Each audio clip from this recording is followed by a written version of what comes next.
विशेषज्ञ भी हैं। हेमंत जी, शुक्रिया आपका। एक तो घोषी पर आपका विश्लेषण समझना चाहता हूं और दूसरा इस पॉलिटिकल मूव से किसको फायदा है और किसको नुकसान है। देखिए, घोषी में एक लाइन में चीज़ों को समझ लीजिए। एकदम आसान किसी के लिए नहीं है, लड़ाई है, लेकिन लड़ाई कितनी है, कौन जीतेगा, ये खाली इस बात पर निर्भर करता है कि बहन जी यानी मायावती का स्टैंड होता है। मायावती के स्टैंड की कोई चर्चा नहीं कर रहा है।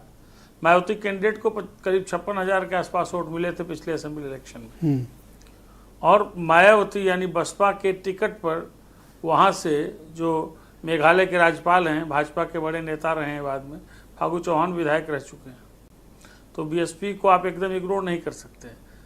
दो परिस्थितियां हैं, जैसे पीडीए, पिछड़ा दलित अल्पसंख्यक, जो दावा अखिलेश यादव का है, अगर पीडीए के उनके दावे के सही मान लें तो वहाँ कोई चुनाव ही नहीं है, फिर टोटल वोट्स का आधे से अधिक वोट तो यही हो जाते हैं। जहाँ 85,000 के आसपास मुसलमान हों, 70,000 के आसपास दलित हों और इतने पिछड़े हों, तो वहाँ कोई दूसरा तो बचता ही नहीं। तो आपने एक शब्द कहा था कि लिटमस टेस्ट होगा, ये भी जांच लिया जाएगा कि कोई कैंडिडेट उतारती हैं जो बाई इलेक्शन से परहेज करती रही हैं। अगर मायावती ने आजमगढ़ के बाई इलेक्शन की तरह, जो गुड्डू जमाली को उन्होंने कैंडिडेट दिया था, शाह आलम और गुड्डू जमाली, जिन्होंने पूरा परिदृश्य बदल दिया, धर्मेंद्र यादव चुनाव हार गए, मान के चलें कि मायावती वहां से कैंडिडेट नहीं देंगी, तब इस परिस्थिति में अब हम लोग चर्चा करते हैं। जी, अगर मायावती कैंडिडेट नहीं देती, हालांकि आप ध्यान रखिएगा आजमगढ़ उपचुनाव और यहाँ के उपचुनाव में एक चीज बड़ी कॉमन है। मायावती ने वहाँ गुड्डू जमाली कैंडिडेट दिया था और यहाँ जिनको करीब 56,000 वोट मिले थे, जो बीएसपी के बड़े नेता वहाँ के हैं, जो पिछली बार कैंडिडेट थे, जावेद इकबाल शायद नाम है, अगर वो आ जाते हैं तो क्या परिस्थितियां बनेगी। इसका मतलब कि मायावती जी का पिछले कुछ समय से जो एटीट्यूड रहा है, जो उनकी स्ट्रेटजी रही है, उनके जो मूव्स रहे हैं, जो कहीं न कहीं भाजपा को फायदा देते दिख रहे हैं, अगर मायावती ऐसा करती हैं तो फिर तो विशुद्ध भारतीय जनता पार्टी की सीट है निकल जाएगी।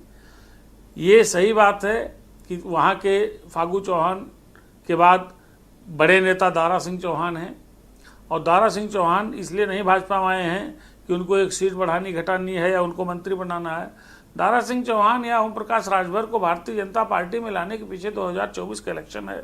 इन दोनों लोगों के आने से कम 7 सीट ऐसी है। ये 2014 वाला फार्मूला दारा सिंह चौहान 2 सीट को प्रभावित, 14 और 17 वाला।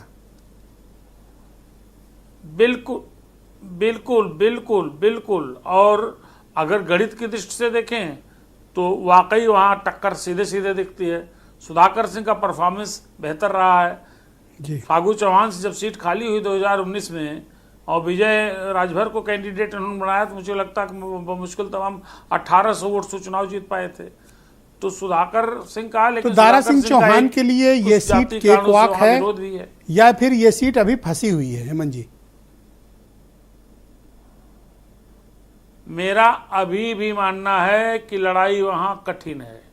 ओम प्रकाश राजभर के आने और वहां सक्रिय होने की स्थिति में दारा सिंह चौहान के पुनः भाजपा में आने की दशा में, कैंडिडेट बनने की दशा में कुछ upper hand Bharatiya Janata party का बनता है। लेकिन ये मान लेना कि किसी के लिए केक वॉक है, बिल्कुल बिल्कुल। थैंक यू हेमंत जी, हमारे साथ जुड़े रहिएगा। वीरेंद्र जी भी डिबेट में जुड़ चुके हैं। वीरेंद्र जी, स्वागत आपका।